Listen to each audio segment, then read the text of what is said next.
Kita mulai ya. Em,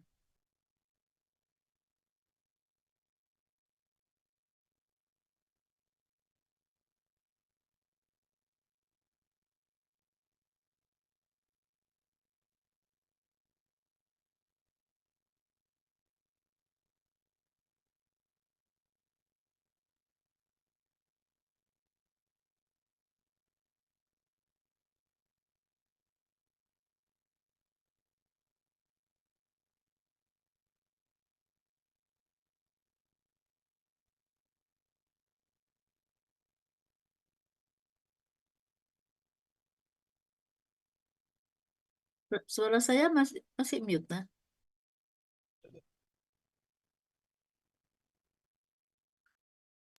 Tidak, Prof. Sudah terdengar.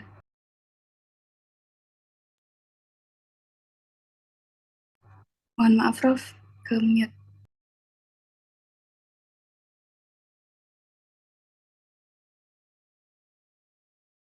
Ya, baik.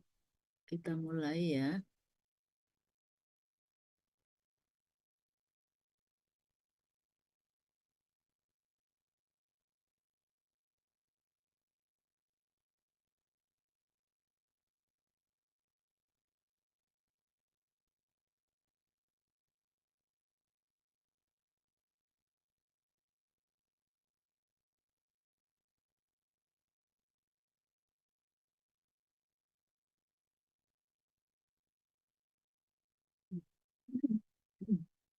Sudah terdengar ya suara saya ya? Sudah, Bro. Ya, baik ya. Gangguan hemodinamik.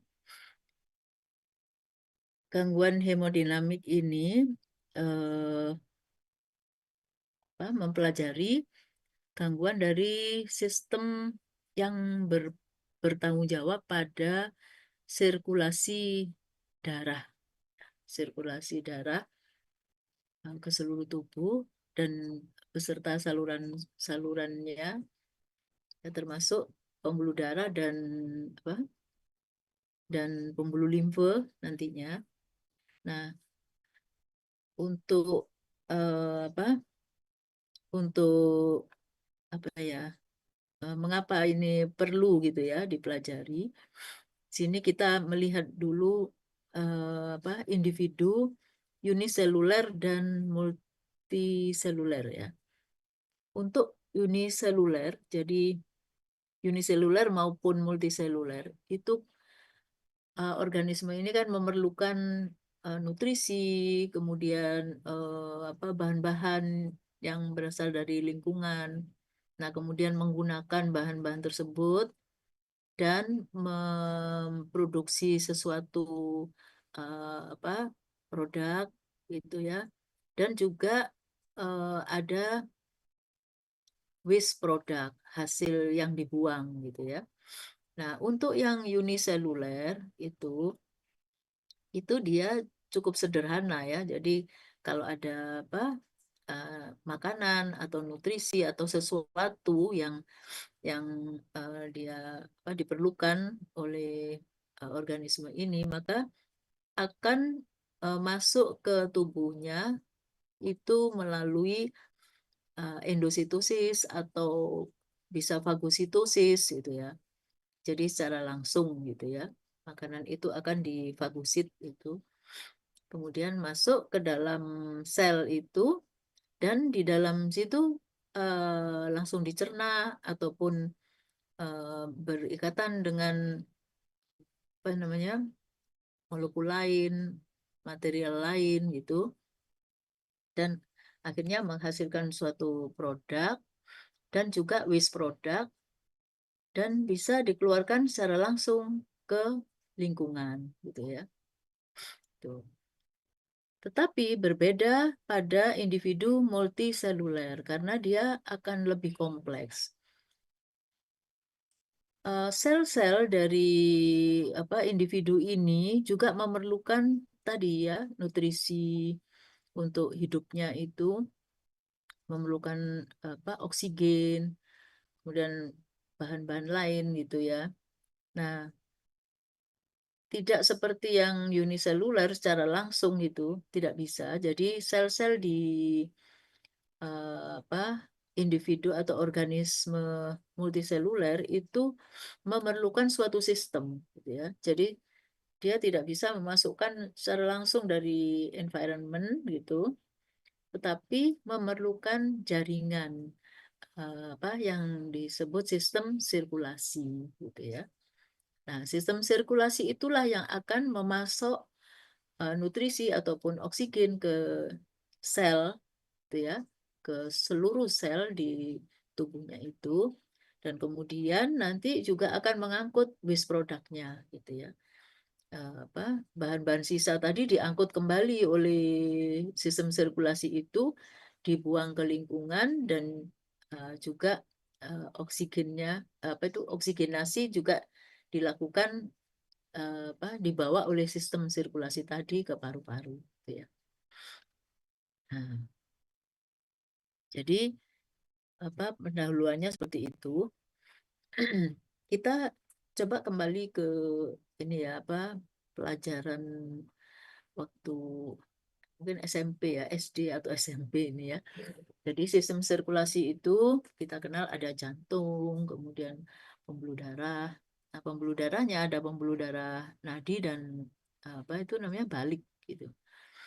Pembuluh arteriol ah, ya arterial dan venosa. Dari jantung darah akan dialirkan melalui apa? Keluarnya darah ke seluruh tubuh itu dari mana?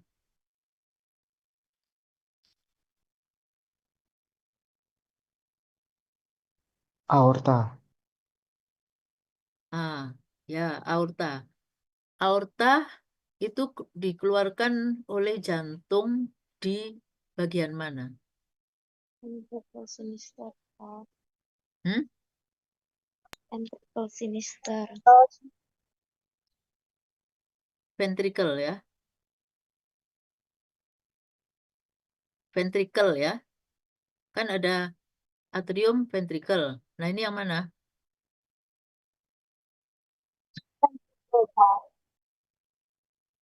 Ventricle ya.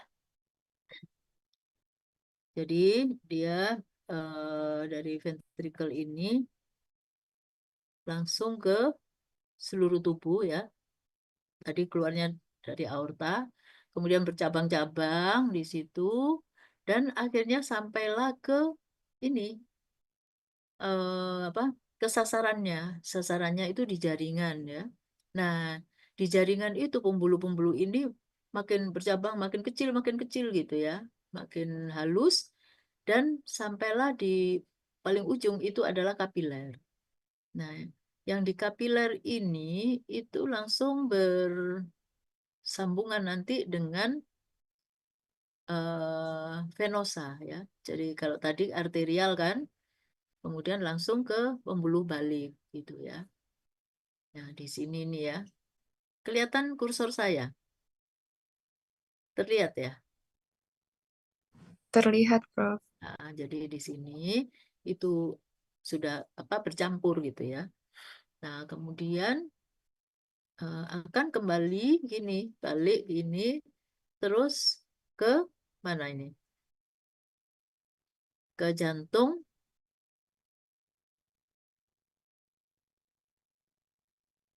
Jantung apa? Tolong direspon ya, Dexter, Pak. atrium ya, itu ya, Dexter. Nah, kemudian kita masuk ke sistem sirkulasi ini pulmu ya. Kalau tadi yang umum, yang apa general, yang besar. Nah, sekarang masuk ke sirkulasi yang kecil, yaitu ke paru-paru. Nah, dari paru-paru, kemudian dia mengalami pertukaran gas gitu. Yang tadi dari jaringan itu kan membawa CO2 gitu ya. Kemudian terjadilah pertukaran gas, kembali lagi ke jantung kiri itu dengan darah yang sudah kaya oksigen. Nah, tadi yang di ujung di jaringan itu seperti ini ya. Jadi ini darah arteri bercabang-cabang-cabang sampai ke pembuluh kecil arteriul ya, arteriul. Nah, arteriul itu nanti akan cabang-cabang lagi sehingga menjadi ini kapiler ya. Kapiler itu sudah campur antara arterial sama venosa. Nah, di sini juga ada bagian-bagian med arteriul gitu ya. Kemudian ada eh, anyaman kapiler ya, anyaman kapiler. Terus ada precapillary sphincter. Jadi itu dia yang mengatur anunya katup-katup, mengatur kapan dia dialirkan, kapan dihambat gitu ya. Nah, kemudian di sini ke venul ya. Ini arteriul, ini venul. Jadi pemahaman ini kalian harus kuat ya, dikuati bahwa di jaringan itu memerlukan nutrisi dan pertukaran gas itu ini melalui anyaman kapiler ini ya. Nah, selain itu yang biru-biru ini adalah limfatik ya, limfatik. Nah, ini apa tujuannya? Nanti ini dia berperan ketika membahas edema ya. Jadi di sini nutrisi itu dikeluarkan ke jaringan itu juga terikut plasma ya, jadi cairan gitu. Nah, untuk kelebihan cairan itu akan di drainase di serap oleh ini, oleh limfo ini ya. Kemudian dia berjajar sejajar dengan ini kembali ke jantung gitu. Nah, untuk di jaringan bisa kita lihat di situ ada vena, arteri gitu ya. Arteri kemudian nervus, ini limfe tadi ya, saluran limfe. Dan yang paling kecil itu kapiler. Kapiler itu kalau kita lihat secara histologis itu berisi darah itu paling cuma tiga eritrosit gitu ya di situ yang tampak itu ya. Kemudian di sini dinding pembuluh darah itu dilapisi oleh endotel. Ya. Sebagai batas lumennya itu ada endotel. Nah, untuk kapiler itu bisa tampak endotel itu bisa dua gitu ya, satu atau dua. Ya, baik ya. Jadi pendahuluannya itu. Kemudian apa saja yang dibahas di gangguan hemodinamik itu ada edema, hemostasis, hemoragi, trombosis, hiperemia, kongesti. Ya, ini apa itu namanya?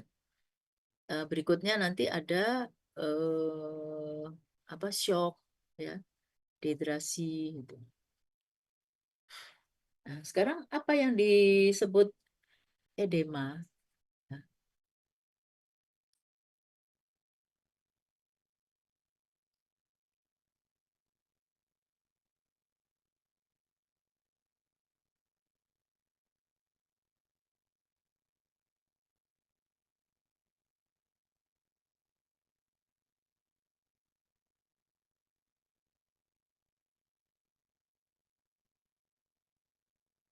jadi edema itu adalah kalau definisinya adalah akumulasi dari cairan itu pada jaringan intersisial ya yang apa itu namanya yang tidak normal ya. Jadi kondisi yang tidak normal gitu. Secara normal tidak ada ya akumulasi itu. Nah, cairan itu eh, berada di intersisial yaitu di antara sel-sel ya, di antar sel juga apa, cairannya itu bisa berupa plasma ya. Nah, cairannya disebut transudat gitu ya. Biasanya cairan itu aseptik, jadi apa, cairan yang tidak ada apa, tidak infeksius gitu ya. Bagaimana edema itu terjadi? Jadi ada ini yang pokok itu ada 4 ini, yaitu karena ada peningkatan permeabilitas mikrovaskuler gitu ya. Yang tadi mikrovaskuler ya, yang tadi kita bahas di jaringan tadi itu. Nah, yang kedua itu ada peningkatan tekanan hidrostatik pada intravaskular. Yang ketiga itu ada penurunan tekanan osmotik pada vaskuler. Kemudian yang keempat adalah penurunan apa itu namanya, penurunan fungsi drainase dari limfatik.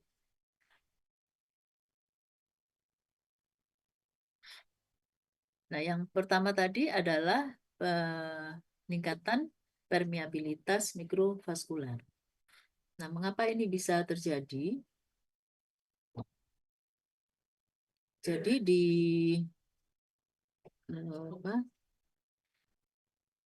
mikrovaskular itu bisa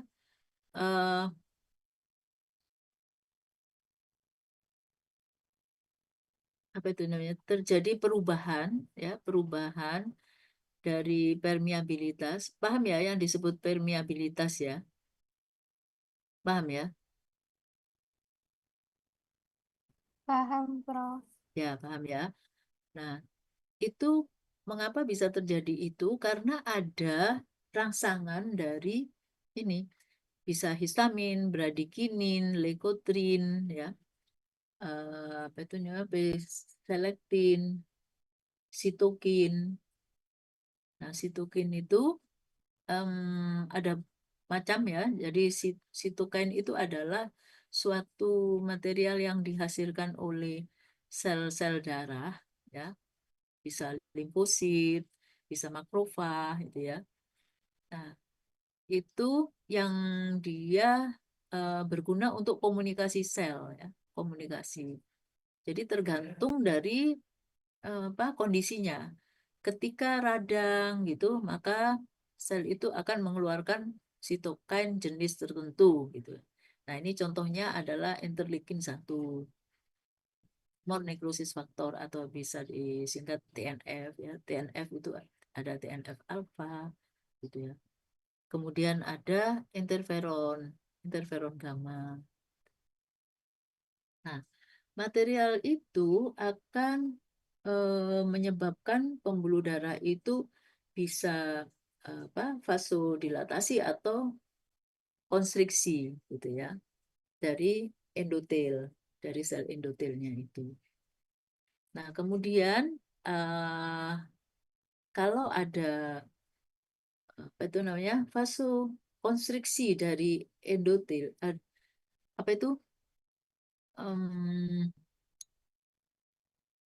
konstriksi ya, jadi endotel itu akan memendek gitu ya, maka gap antar endotel itu akan melebar gitu ya.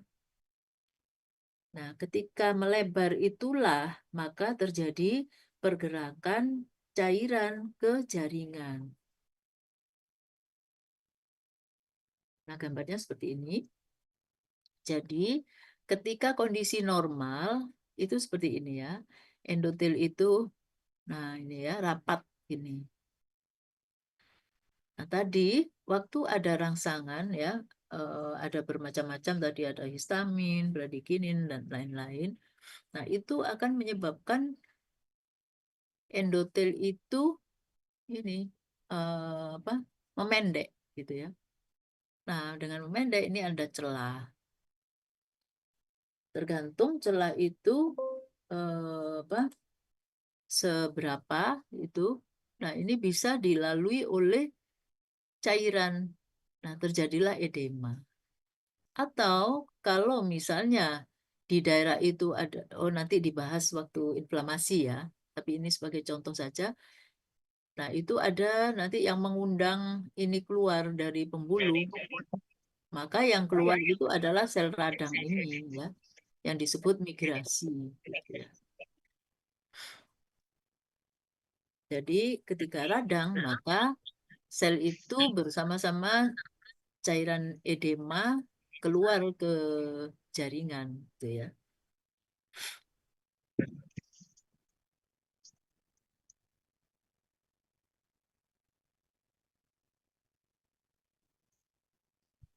Kemudian yang kedua itu tadi adalah karena peningkatan tekanan hidrostatik intravaskular. Nah, apabila terjadi tekanan hidrostatik, maka aliran darah itu akan lebih kuat gitu ya, lebih kuat. Nah, biasanya ini misalnya ada radang gitu ya, ada radang, maka akan terjadi vasokonstriksi, jadi pengkerutan pembuluh darah, kemudian tiba-tiba dia melebar. Nah, sehingga akan terjadi peningkatan aliran darah di daerah situ gitu ya. Nah, kondisi ini disebut hiperemia. Jadi peningkatan ya di situ. Nah, kemudian bisa terjadi peningkatan volume darah itu bisa terjadi secara pasif maupun aktif. Kalau aktif tadi hiperemia ya. Kalau secara pasif misalnya terjadi sumbatan ya. Sumbatan di daerah tertentu gitu, maka aliran darah itu akan terbendung. Nah, ini disebut kongesti. Ya. Jadi sama-sama peningkatan aliran darah atau volume darah, tetapi yang kejadiannya secara aktif disebut hiperemia, kalau pasif disebut kongesti, gitu ya. Nah, kemudian peningkatan volume dan tekanan mikrovaskuler itu menyebabkan peningkatan filtrasi atau mengurangi penyerapan air ke dalam pembuluh darah, gitu ya. Nah, sehingga cairan itu cenderung keluar dari pembuluh.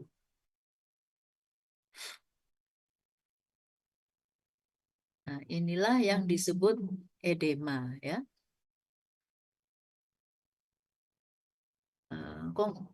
Kondisi ini contohnya itu adalah pada kondisi gagal jantung gitu ya.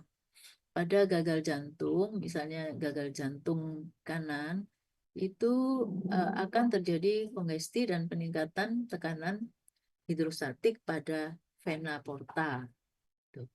Nah, maka akan terjadilah penumpukan cairan dan cairan itu berada di rongga abdomen yang disebut asites. Sudah pernah ya mendengar asites ya? Nah, kalau gangguannya itu adalah jantung kiri. Nah, kalau jantung kiri, maka akan menyebabkan edema paru-paru. Ya, jadi itu ya. Tadi kan kita sudah ilustrasi ya arah aliran. Nah, itu untuk memahami kondisi ini, ya.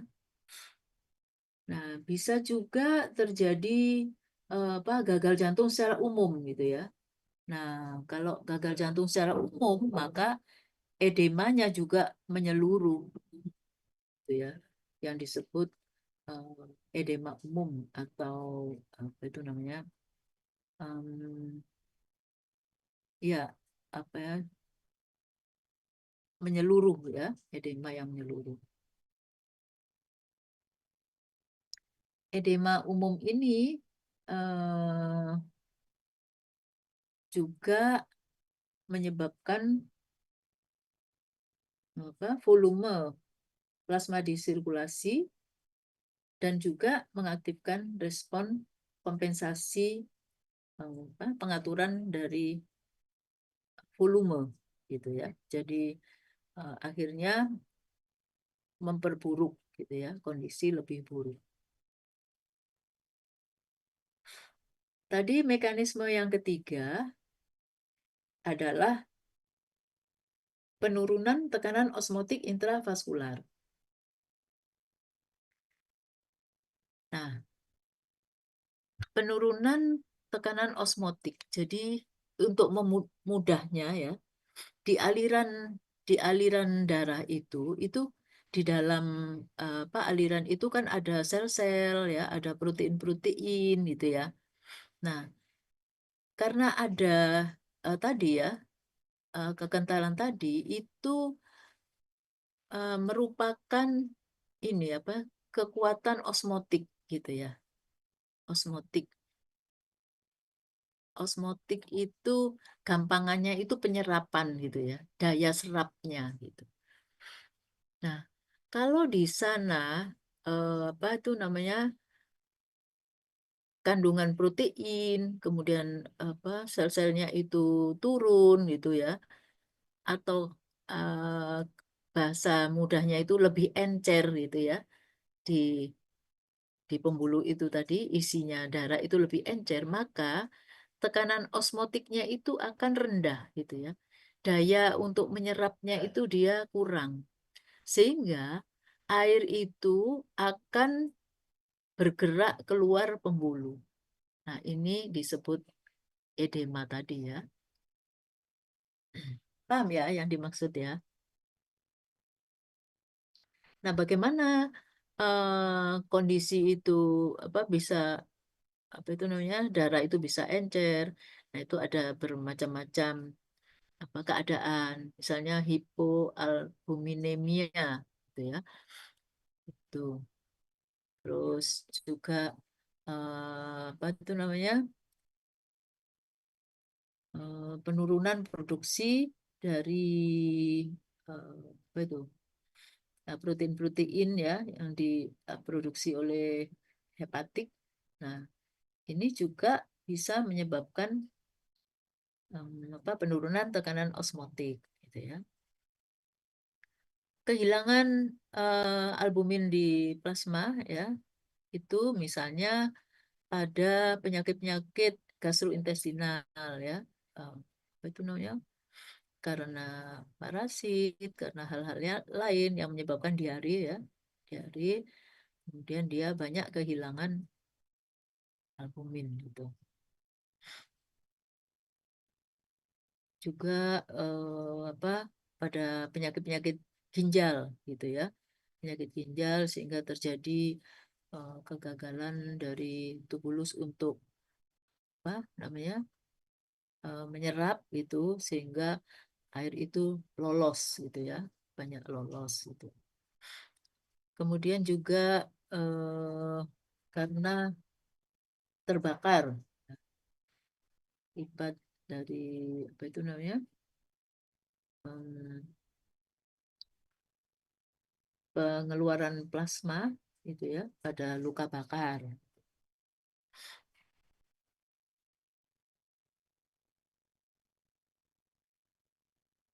Kemudian yang keempat ini adalah gangguan dari fungsi limfatik ya. Fungsi limfatik tadi kan drainase ya untuk menyerap cairan di interstisial yang tersisa.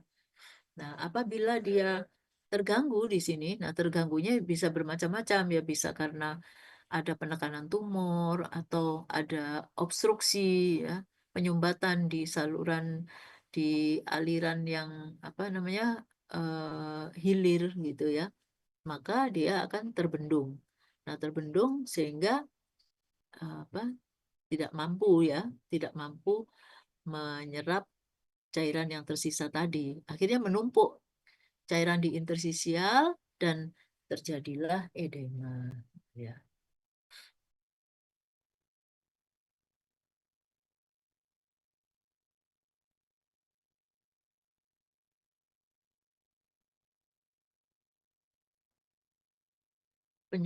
penyumbatan tadi bisa bermacam-macam ya, bisa radang juga, kondisi radang atau fibrosis gitu ya, pengerasan, kemudian dia menekan pembuluh itu atau adanya trombus gitu ya.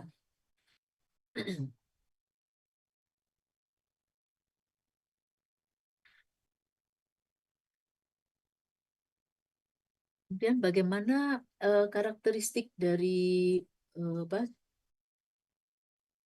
cairan edema tadi ya, itu cairannya itu berupa cairan yang bening berwarna kekuningan gitu ya, dan mengandung sedikit protein. Nah, tadi sudah saya sampaikan, tadi disebut transudat ya, berupa transudat. Beda dengan eksudat ya. Kalau eksudat itu apa namanya, lebih kental gitu ya.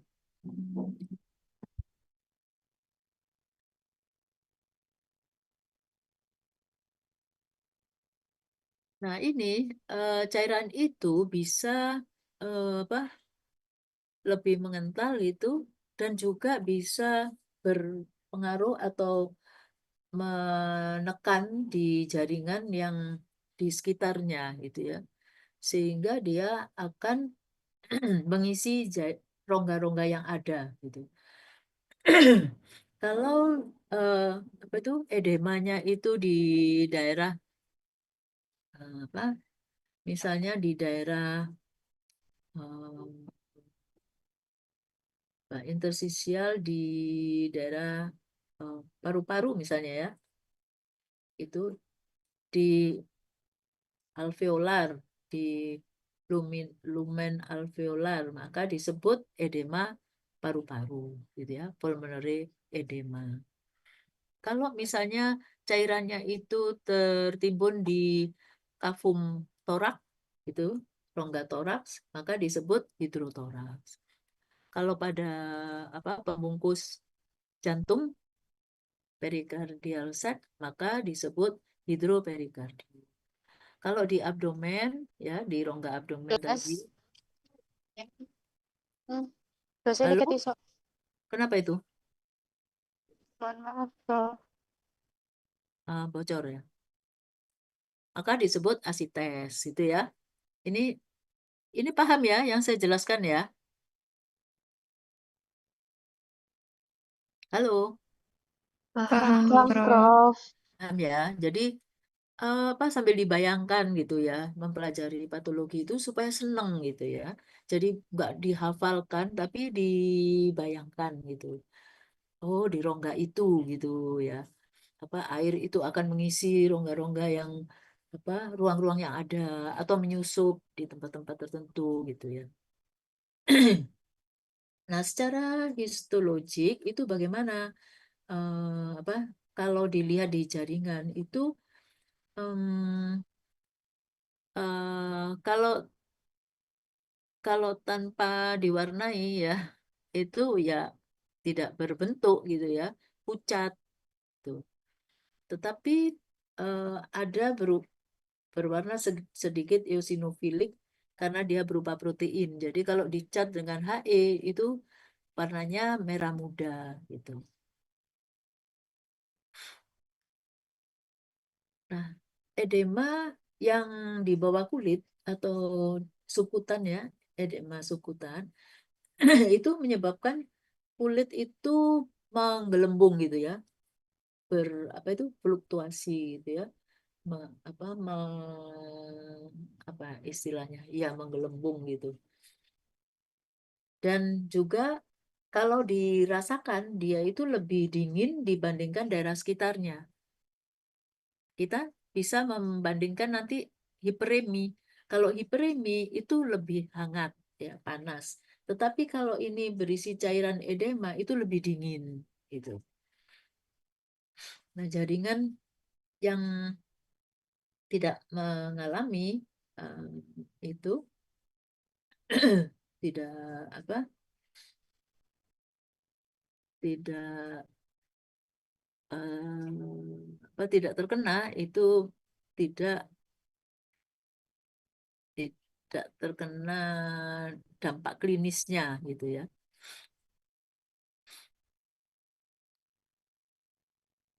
Edema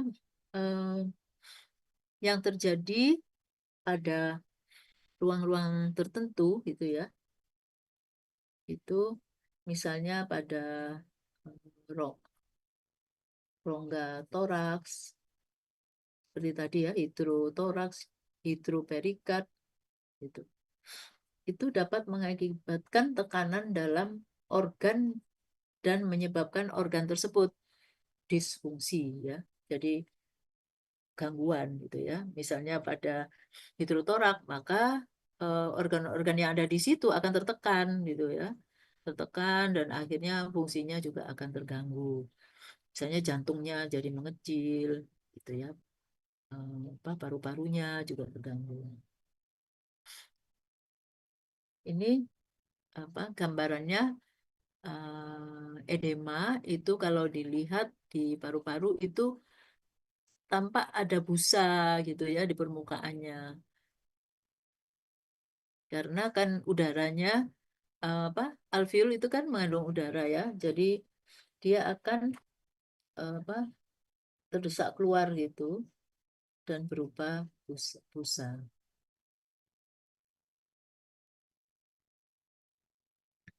Dan kalau ditekan ini paru-paru itu seperti karet gitu ya. Jadi kenyal. Normalnya kan dia krepitasi ya karena mengandung udara, maka kalau berisi cairan dia akan kenyal seperti karet.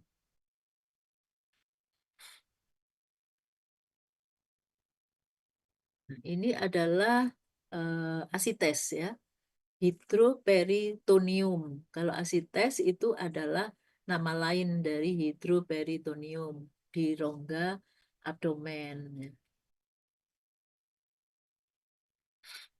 Di situ warnanya kekuningan itu ya. Dan ini juga bisa menekan itu organ-organ yang di situ.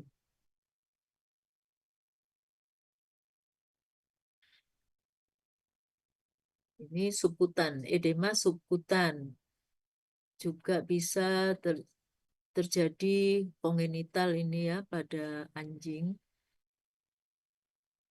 Eh, apa, Edema limfatik.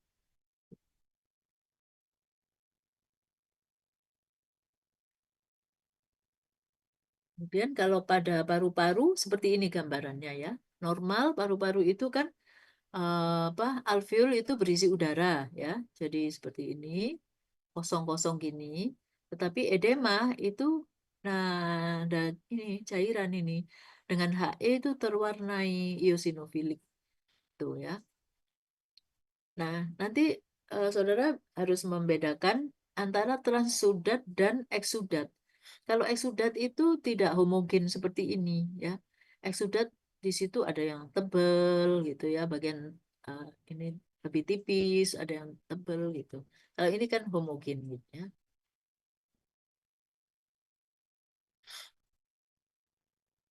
Ya, ada pertanyaan sampai di sini?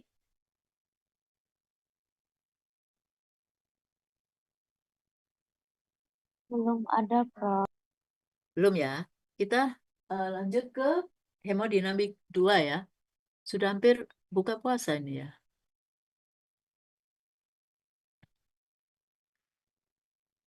Hemodinamik 2.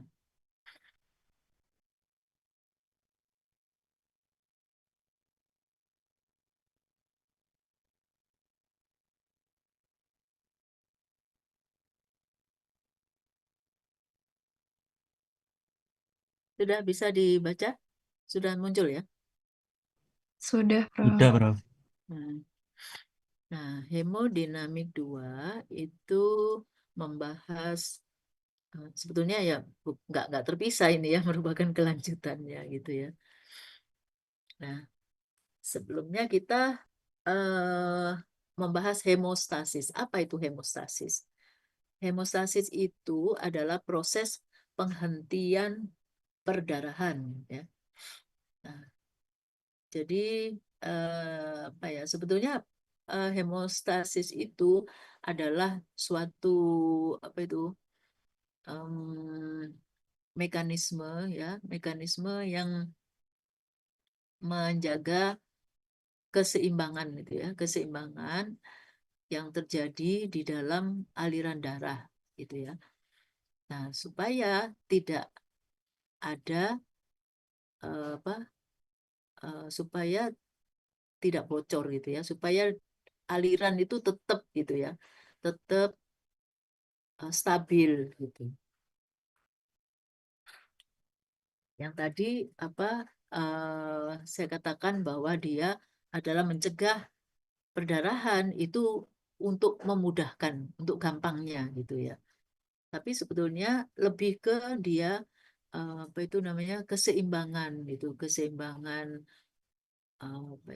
menjaga keseimbangan. Jadi misalnya apa itu namanya ada aliran yang deras gitu, maka nanti apa diimbangi dengan endotel yang permukaannya licin gitu ya. Jadi aliran itu bisa rata, streamline, tidak turbulen gitu. Tapi kalau endotel itu kasar, maka terjadi turbulensi gitu ya, karena menghantam dinding gitu ya. Tapi kalau licin, dia alirannya enak. Jadi itu lebih ke ini, keseimbangan. Nah, kalau ada apa, kerusakan, ya, kerusakan pada endotel, gitu ya, maka eh, mekanisme itu akan berubah gitu ya. Nah, kalau ada kerusakan di sana, maka berusaha misalnya ada kebocoran gitu, berusaha untuk istilahnya menambal, menutup bocor itu supaya supaya darah tidak lolos keluar.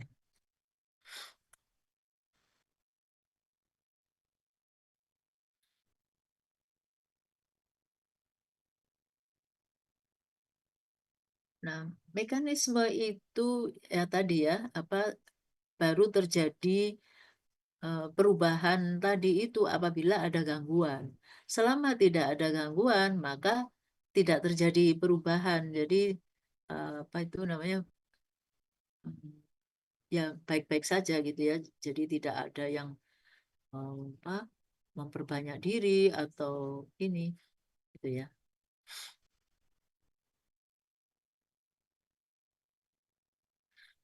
Nah, terjadinya gangguan keseimbangan hemostasis tadi mengakibatkan kondisi patologis yaitu akan terjadi hemoragi atau sebaliknya justru bisa terjadi trombosis ya. Kalau hemoragi itu darah keluar. Kalau trombosis darahnya mengental dan menyumbat itu ya. Agak bingung ya. Nanti sambil jalan nanti akan ini lebih jelas. Nah, ini bayangkan ini pembuluh darah ya. Pembuluh darah, kemudian ada kebocoran gitu ya. Ada bocor, maka darah itu akan keluar. Nah, hemostasis itu ini prosesnya menambal gitu ya, gampangannya seperti itu. Nah, yang berperan tadi endotel, platelet, dan faktor-faktor koagulasi gitu ya. Tiga ini yang apa, peranannya sangat itu. Sehingga aliran akan normal kembali.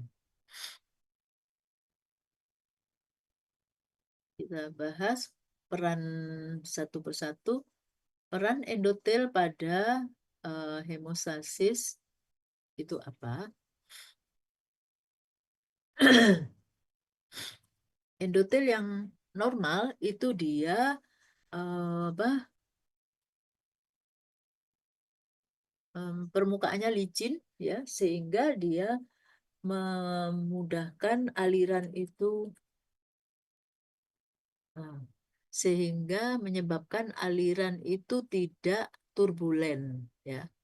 Jadi streamline.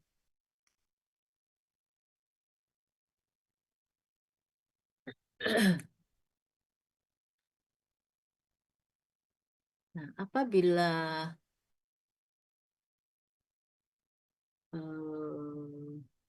terjadi sesuatu ya, perubahan, maka akan menyebabkan perubahan-perubahan ini pada platelet ya. Platelet itu bisa terjadi adesi, melekat gitu ya, atau terjadi koagulasi atau apa? Atau pecah gitu ya, atau berubah bentuk gitu.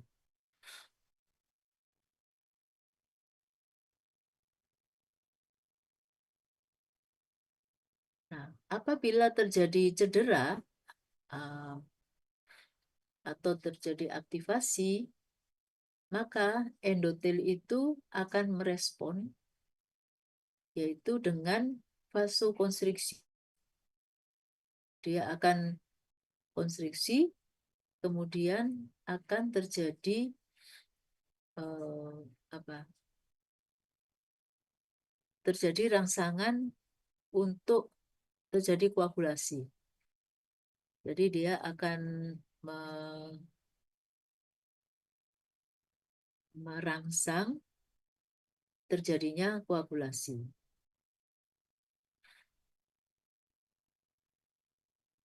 Itu peran endotel ya. Endotel dia akan bisa mengkerut, bisa sehingga pembuluh darahnya menyempit, melebar gitu ya. Nah, kemudian peran dari platelet. Platelet itu atau trombosit ya. Trombosit. Nah, perannya apa ini platelet? Platelet itu adalah apa? Suatu sel yang kecil-kecil gitu, yang tidak berinti. Dia merupakan fragmen dari megakariosit. Jadi ada sel yang besar sekali, megakariosit. Nah, itu apa bagian-bagiannya, itu fragmen-fragmennya itu adalah disebut platelet atau trombosit. Dia perannya itu adalah pada apa awal ya, awal untuk menambal apabila ada eh, cedera gitu ya. Ada pembuluh darah itu cedera, maka dia yang bertugas menutupi itu ya bagian yang rusak tadi sehingga darah itu tidak keluar gitu ya. Jadi apa emergensi gitu dia tugasnya. Nah, setelah itu maka akan diikuti oleh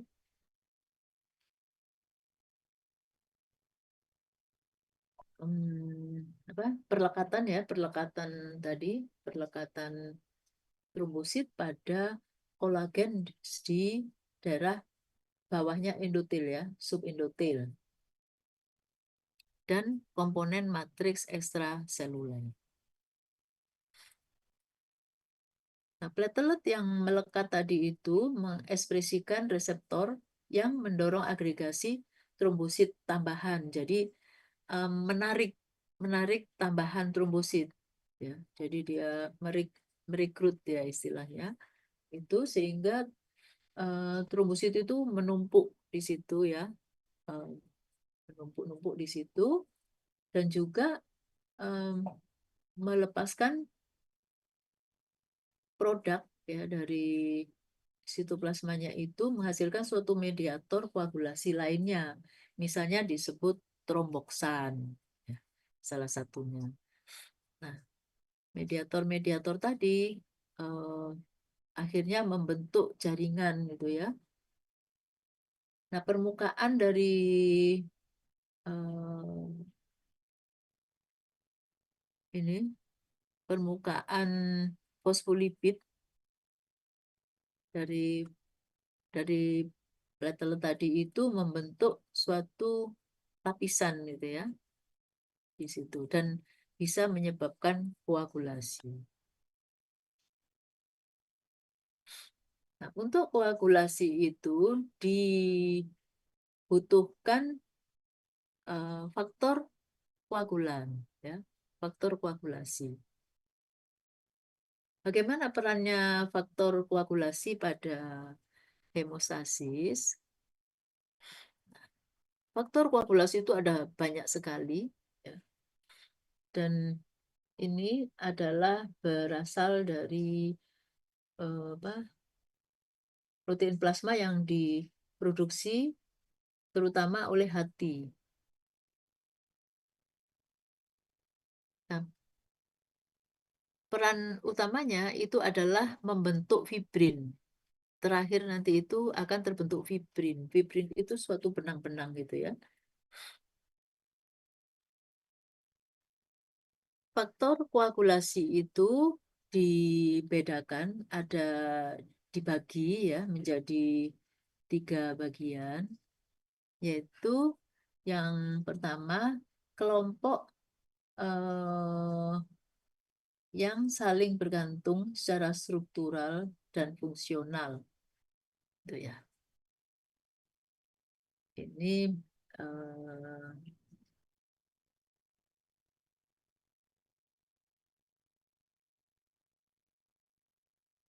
terdiri dari prekalikerin, kinogen, dan faktor 12 dan 11. Nah, kalau ini memang apa itu mesti dihafal kalau ini ya. Jadi apa, hafalan. Kemudian yang kedua itu kelompok yang apa ini? Vitamin K dependent group ya, kelompok yang bergantung pada vitamin K. Terdiri dari faktor 2, 7, 9, dan 10. Kemudian yang ketiga ini adalah kelompok bisa dikatakan sebagai kelompok fibrinogen ya, yang sangat labil. Itu terdiri dari faktor 1, 5, 8, dan 13.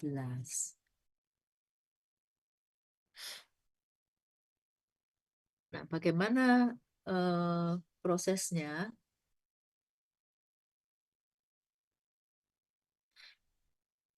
Hemostasis itu proses yang berurutan dan saling mempengaruhi. Jadi seperti efek domino gitu ya. Nah, yang pertama itu terjadi vasokonstriksi sementara dan terjadi agregasi dari trombosit untuk membentuk sumbat ya, sumbat yang berasal dari trombosit di lokasi yang mengalami kerusakan. Nah, peristiwa ini disebut hemostasis primer, gitu ya. Jadi langsung dia bekerjanya langsung menyumbat bagian yang rusak, pembuluh darah yang rusak.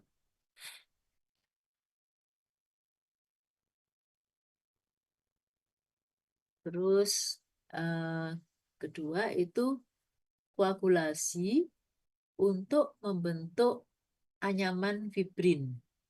Nah, disebut hemostasis sekunder. Kemudian yang ketiga itu fibrinolisis. Ya, jadi terjadi lisis fibrin itu untuk menghilangkan sumbatan fibrin atau platelet tadi ya. Nah, jadi prosesnya itu menambal, kemudian koagulasi, setelah itu dilisiskan gitu ya, dihilangkan. Nah, yang keempat, perbaikan jaringan pada lokasi yang rusak.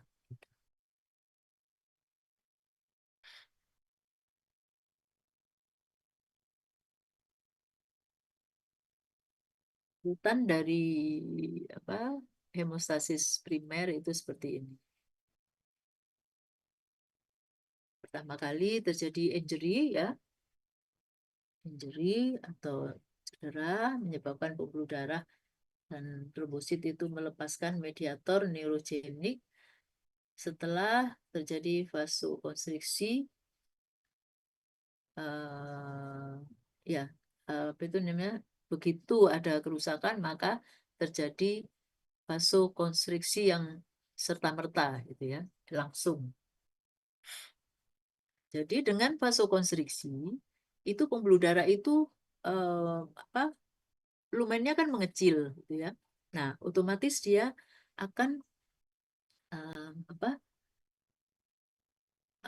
memungkinkan permukaan endotel itu saling menempel gitu ya, sehingga akan menyebabkan eh, apa tuh mengurangi kehilangan darah. Darah yang keluar itu lebih terbatas ya, dihalang-halangi gitu, karena dengan konstriksi maka berhimpit gitu ya. Kemudian platelet itu menempel pada matriks subendotel. Jadi platelet itu apabila berdekatan dengan atau bersinggungan dengan sesuatu di bawahnya endotel itu maka akan peka gitu ya. Jadi dia akan lengket gitu.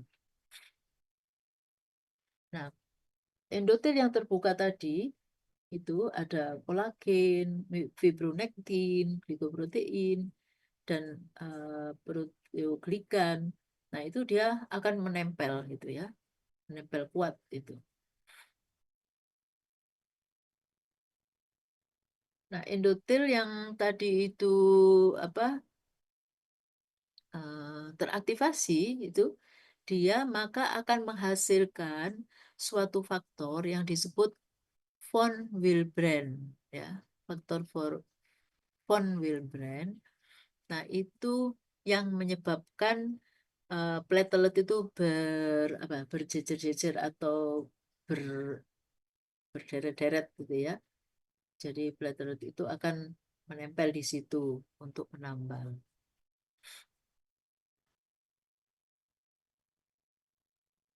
Nah, kemudian trombosit itu akan mengeluarkan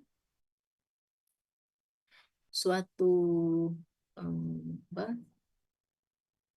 suatu bahan gitu ya, yang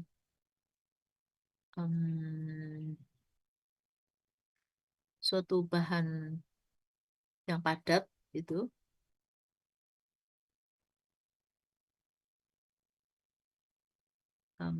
Sebagai contoh di sini adalah tromboksan ya, tromboksan. Nah, ini akan mempercepat terjadi hemostasis.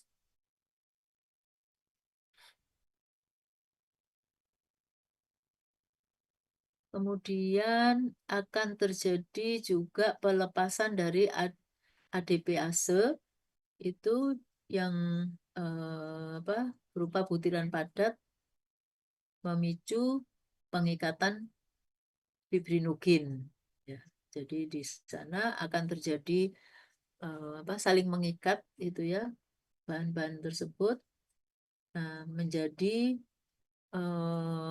bahan padat itu yang bersifat menyumbat. Kemudian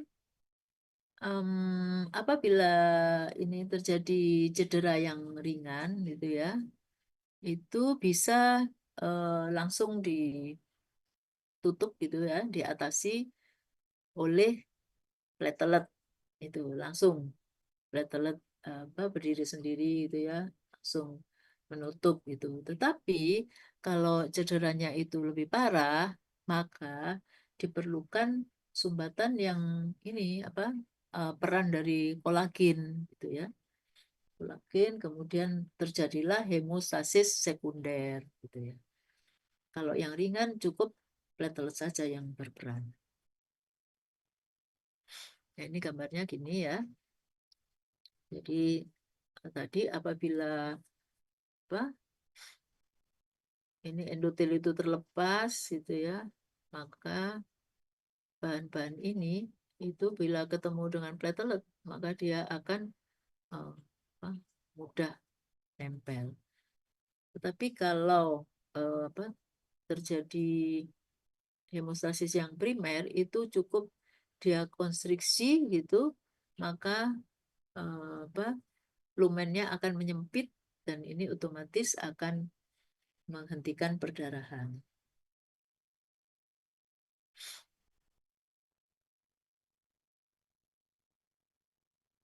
Nah, yang ini adalah peran dari tambalan dari platelet dan bahan-bahan lain termasuk tromboksan ya itu eh, apa namanya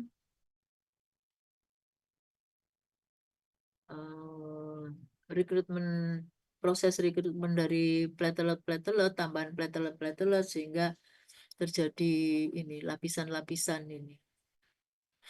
Jadi pertama platelet melekat itu ya menambal di sini. Tadi kan platelet itu kalau ketemu sama matriks ini ya yang di bawahnya endotel itu dia akan melekat kuat gitu ya. Nah, kemudian dia akan berubah bentuk ya. Ini kemudian akan menghasilkan ini tadi ya, adipiase. Dan ini bersifat merekrut platelet tambahan gitu ya. Sehingga terjadi tambalan sumbatan di sini.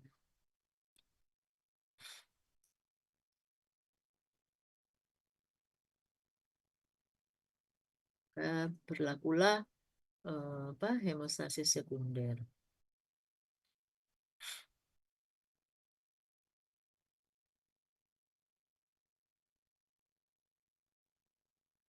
Yang terakhir nanti akan merekrut fibrin gitu ya.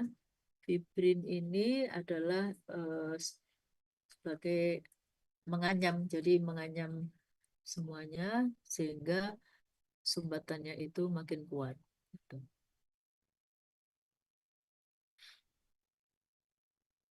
Nah, terdapat 3 jalur yang terintegrasi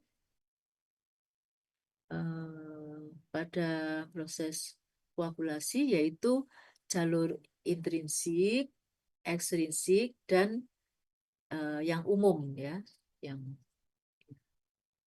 pathway, common pathway. Untuk intrinsik itu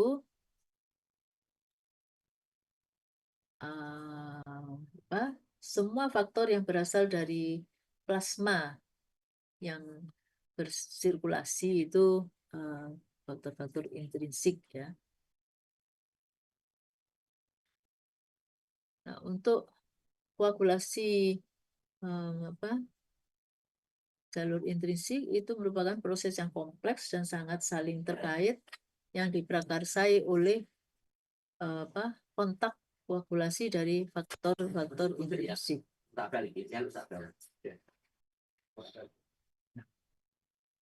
Nah, pertama kali itu diawali oleh kerusakan pembuluh, ya, kemudian diaktifasi prekallikrein dan faktor 12 dalam plasma yang biasanya berikatan dengan ini apa yang membentuk ikatan yang berasal dari faktor 12A. Faktor 12A ini menginisiasi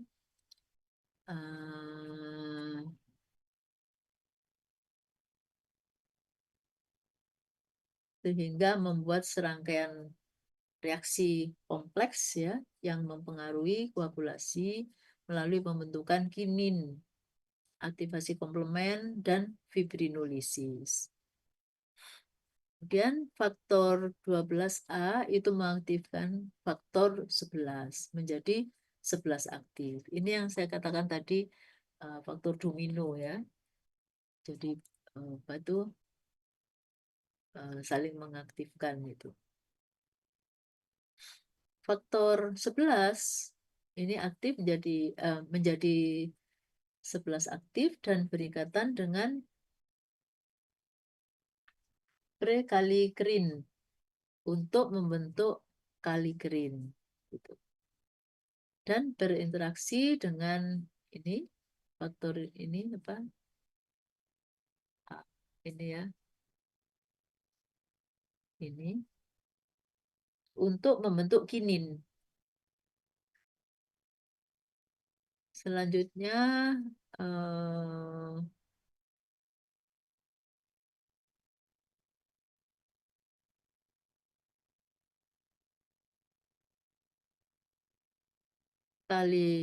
kalikirin dan faktor 11 yang aktif dengan kalsium ini 2+ ini, kemudian mengaktifkan faktor 9. Ya. Mengaktifkan faktor 9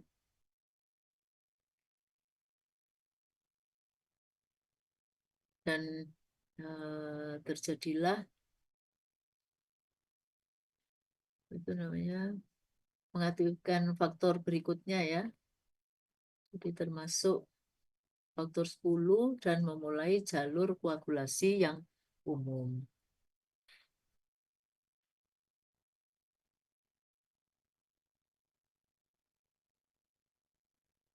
Nah, sekarang faktor ekstrinsik itu apa? Jalur ekstrinsik yaitu semua faktor yang berasal dari endotel yang diaktifkan dan semua sel yang mendasari endotelium. Jadi semua sel-sel yang di bawahnya endotel itu ya. Misalnya di situ ada apa? Sel otot ya, miosit. Yang paling penting di sini adalah faktor 3 yaitu disebut juga tissue faktor ya. Faktor 3 itu sinonimnya tissue faktor, yaitu merupakan suatu apa? Suatu bahan yang memiliki berat molekul tinggi ya. Jadi dia merupakan glikoprotein yang mengandung fosfolipid yang ditemukan di membran plasma di berbagai macam sel ya, termasuk endotelium yang aktif. Nah, kemudian terjadilah produksi sel endotel ya. Apa itu? Sel endotel itu memproduksi tisu faktor tadi, kemudian akan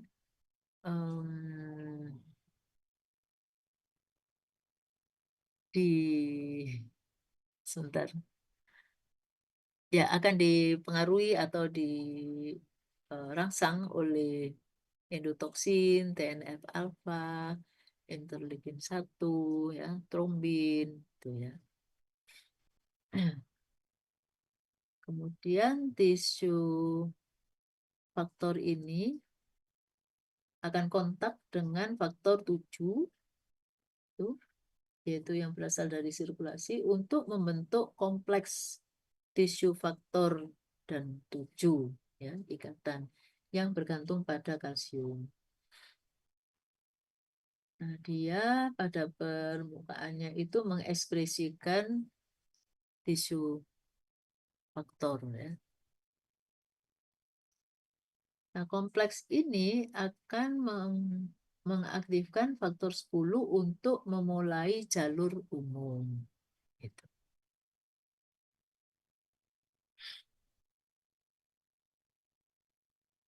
Sekarang jalur umum itu yang bagaimana? Jalur umum itu adalah jalur intrinsik dan ekstrinsik bergabung dengan aktivasi faktor 10 untuk menjadi faktor 10 aktif. Ya, jadi untuk mengaktifkan faktor 10. Faktor 10 yang aktif ini terikat pada fosfolipid pada endotel ya, itu atau trombosit. Nah, yang secara langsung dia mengubah faktor 2 menjadi faktor 2 aktif atau disebut trombin. Ya. Faktor 2 yang aktif itu disebut trombin. Trombin merupakan mediator multifungsi yang fungsi utamanya adalah memecah fibrinopeptida A dan B.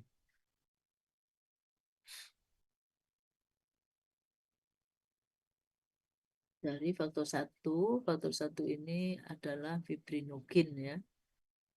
Fibrinogen untuk membentuk monomer dari fibrin. Nah, ini berarti ini di akhir ya. Faktor 13 yang aktif itu yaitu yang dibentuk oleh aktivasi faktor 10 aktif dan 2 aktif pada faktor 13 bersama dengan kalsium. Sebentar. Terjadi katalisasi ya.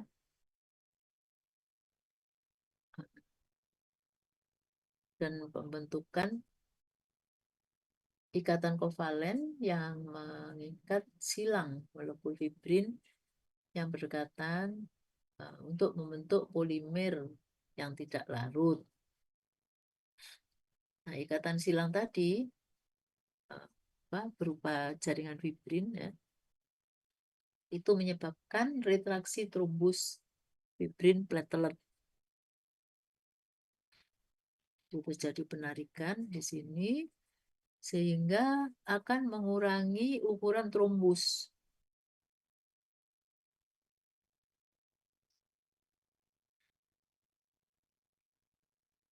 Nah, trombus yang ada tadi menyebabkan penarikan ke arah tepi pembuluh dan akan terjadilah proses penyembuhan. Nah, bagannya seperti ini ya. Tadi itu ceritanya, ini bagannya nanti disesuaikan dengan ureannya.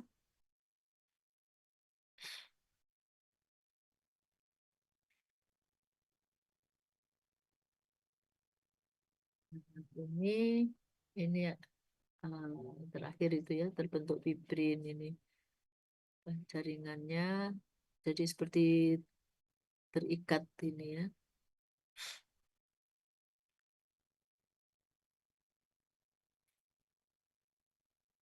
Jadi tisu faktor itu dihasilkan oleh ini ya. Kemudian terjadi itu namanya ekspresi dari fosfolipid kompleks. Kemudian terjadi aktivasi trombin dan terjadi fibrin polimerisasi.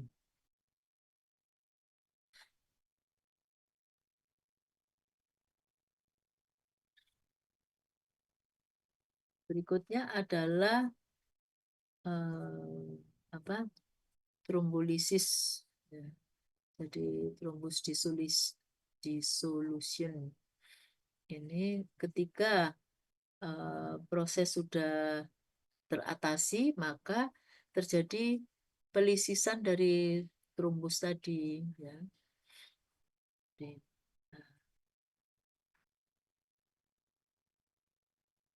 Tujuan dari trombus fibrin platelet itu tadi kan membentuk jaringan ya, jaringan yang sementara gitu ya untuk menutup kebocoran tadi. Setelah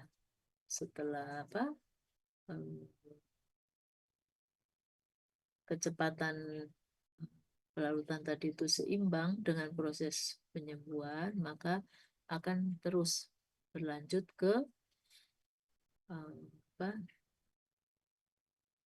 ke pemulihan gitu ya.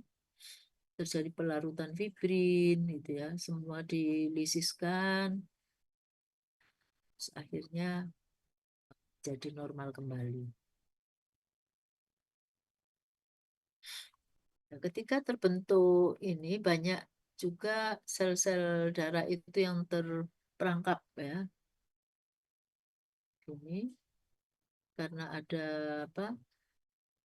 ikatan fibrin tadi itu sel-sel darah yang lewat itu terperangkap di sini sehingga apa ini penutupan itu, trombus itu makin lama makin tinggi, akhirnya bisa juga menutup pembuluh darah gitu ya, dan menjadi kontraproduktif gitu. Makanya ada proses pelisisan gitu ya.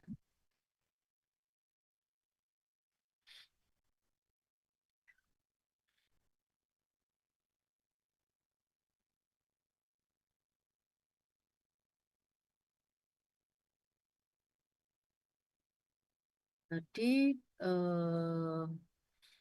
tujuan hemostasis kan bagus ya untuk menghentikan perdarahan.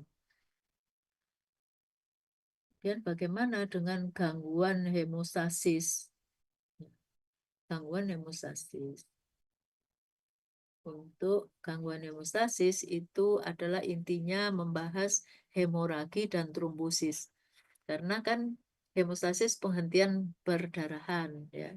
Dengan cara tadi itu terbentuk koagulasi tadi. Karena pembahasannya adalah hemoragi dan trombosis. Tujuan hemostasis tadi mencegah kehilangan darah. Setelah kerusakan pembuluh darah sekaligus menjaga aliran darah tetap lancar melalui pembuluh darah yang normal. Kegagalan dari hemostasis itu bisa menyebabkan kehilangan darah yang parah ya, atau pembentukan trombus intravaskular yang sesuai.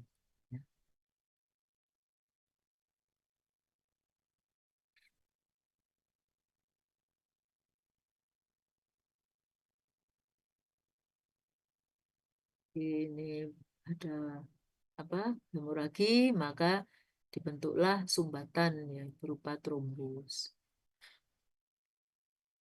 Hemoragi itu definisinya adalah kehilangan darah ekstravaskular atau keluarnya darah ekstravaskular yang terjadi karena fungsi abnormal satu atau lebih faktor utama yang mempengaruhi hemostasis. Jadi apa itu namanya faktor utama ya tadi ya, endotel, platelet atau faktor koagulasi. Nah, kalau ada gangguan dari ini maka terjadilah perdarahan.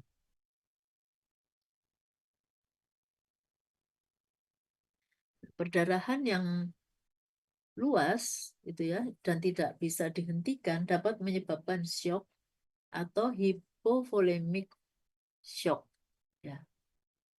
Hypovolemic shock dan bisa menyebabkan kematian.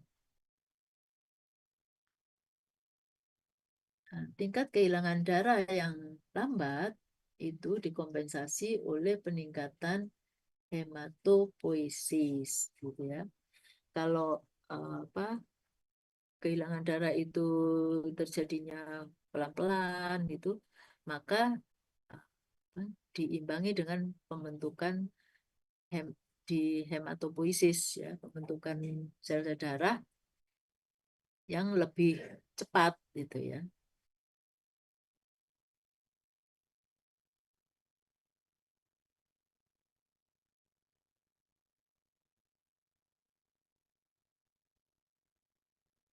Nah, bagaimana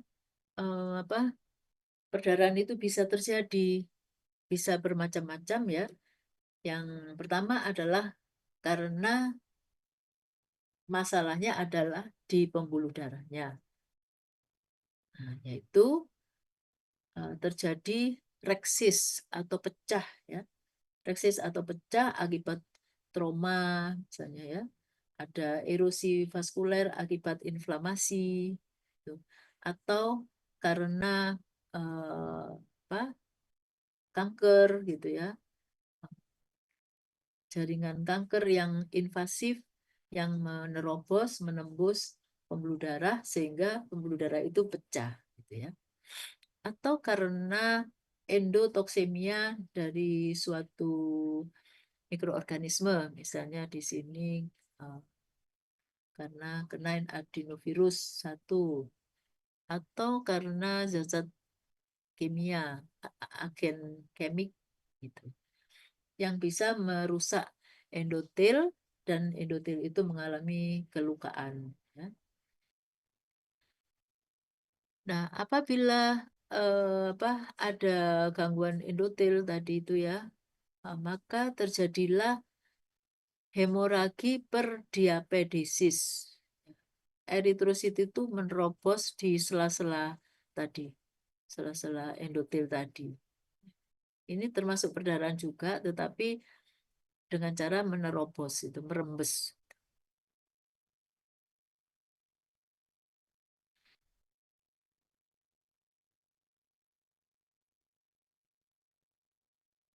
Bisa terjadi juga karena reaksi hipersensitivitas dari ini hipersensitivitas tipe 3, yaitu karena ada imun kompleks yang terperangkap pada dinding sehingga menyebabkan kerapuhan dinding pembuluh darah. Kemudian juga karena kekurangan vitamin C, ya, sehingga terjadi kerusakan pembuluh darah atau kelemahan pembuluh darah atau kerapuhan dan terjadilah hemoragi.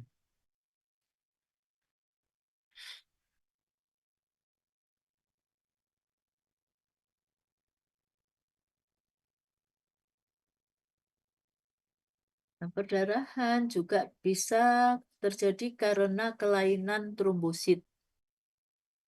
Trombosit kan salah satu faktor untuk hemostasis ya. Nah, suatu kondisi yang disebut trombositopenia. Jadi ini maghrib ya. Halo, belum ya? Belum, Prof. Lanjut Masih ya. 5:30, Prof. Oh ya wis, lanjut ya.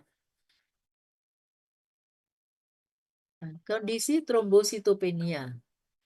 Artinya apa? Darah itu kekurangan trombosit ya. Nah, mengapa bisa terjadi trombositopenia? Itu eh,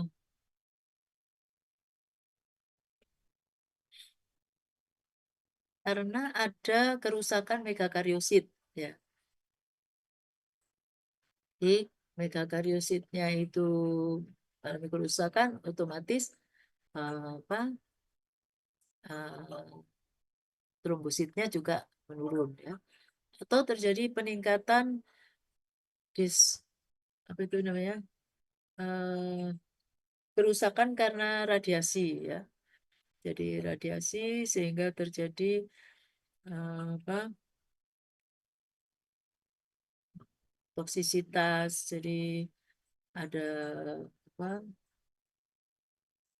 toksisitas estrogen atau virus atau agen infeksi yang lain gitu yang bersifat merusak. Nah, ini bisa menyebabkan kerusakan pada sel-sel. Kemudian peningkatan gangguan trombosit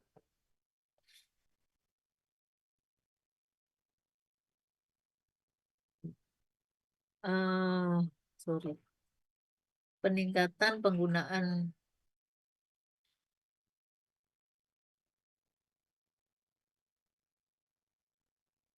increasing platelet use, penggunaan platelet gitu ya, sehingga terjadi kerusakan endotel secara umum ya, dan ini bisa menyebabkan gangguan hemostasis yang bersifat umum atau platelet dysfunction.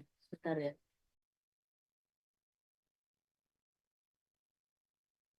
Bagus, Pak penting.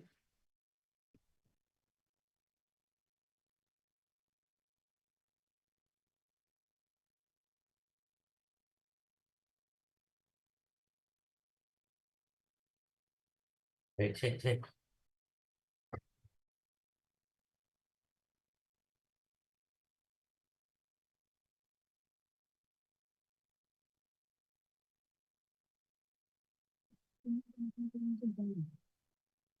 Apa? Eh? Duh, lama sih kita ubah pakai tangan.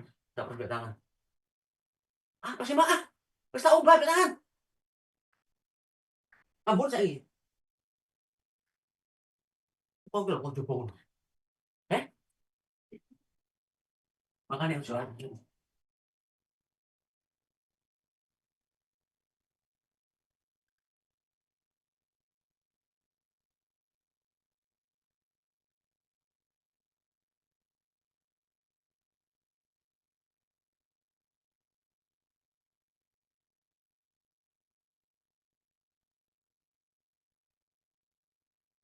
Aduh, aku budek.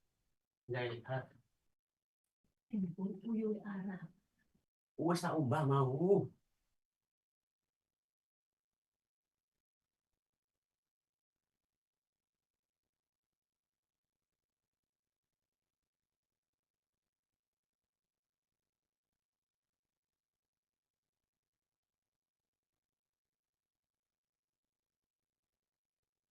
Maaf ya, terhambat. Yang selanjutnya adalah disfungsi trombosit. Ya. Disfungsi trombosit, jadi trombosit itu ada, tetapi fungsinya terganggu. Ini karena pada kondisi uremia misalnya. Nah, ini karena defisiensi faktor von Willebrand yang mengakibatkan menurunnya adisi trombosit. Jadi trombosit itu sifat adisinya berkurang. Kemudian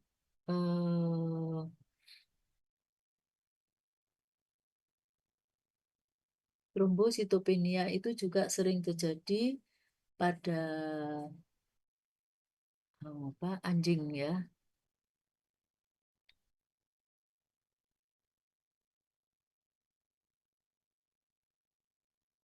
Ini anjing tertentu dia bisa menyebabkan perdarahan, ya, perdarahan yang berlanjut itu ya, dan juga terjadi hematom.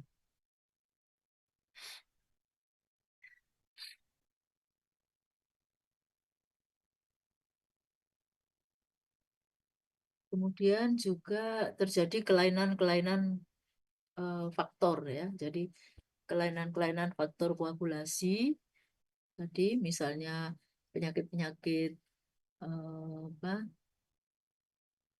penyakit liver gitu yang berat sehingga dia tidak bisa memproduksi faktor-faktor pembekuan darah gitu ya. Seperti faktor 2, faktor 7, 9 dan lain-lain. Atau kongenital ya, apa itu kondisi seperti hemofilia itu. Kemudian nama-nama perdarahan itu berdasarkan ukurannya. Jadi berdasarkan bisa tergantung penyebabnya, bisa lokasinya, bisa keparahan. PTH itu adalah perdarahan yang paling ringan, yaitu berupa bintik-bintik darah itu diameternya 1 sampai 2 mm. Nah, ini terutama terjadi karena diabetesis.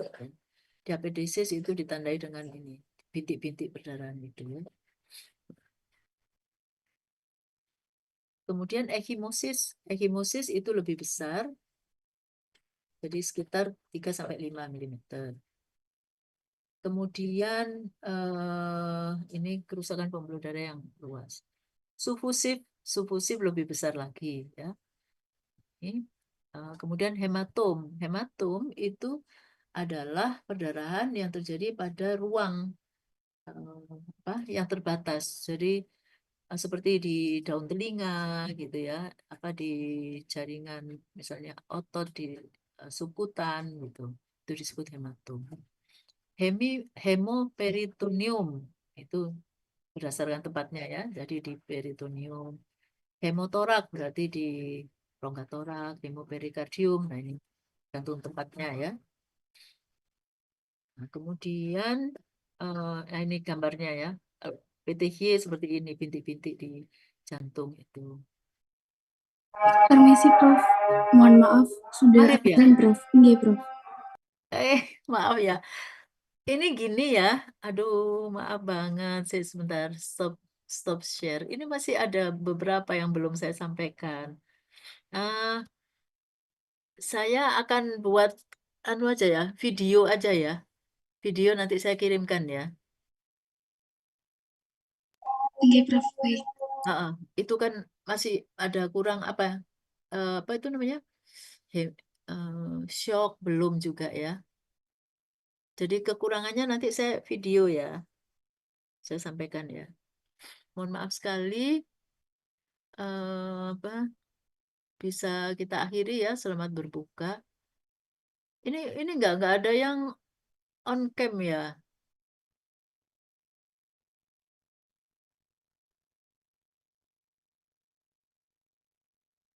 On cam aja yuk, terakhir yuk.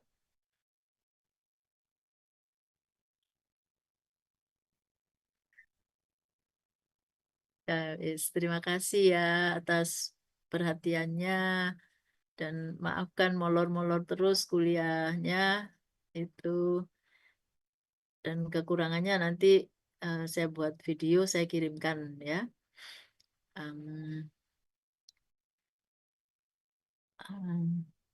Baik, bisa diakhiri pertemuan ini. Selamat berbuka semuanya. Terima kasih. Assalamualaikum warahmatullahi wabarakatuh. Waalaikumsalam. Waalaikumsalam warahmatullahi Terima kasih banyak. wabarakatuh. Selamat berbuka.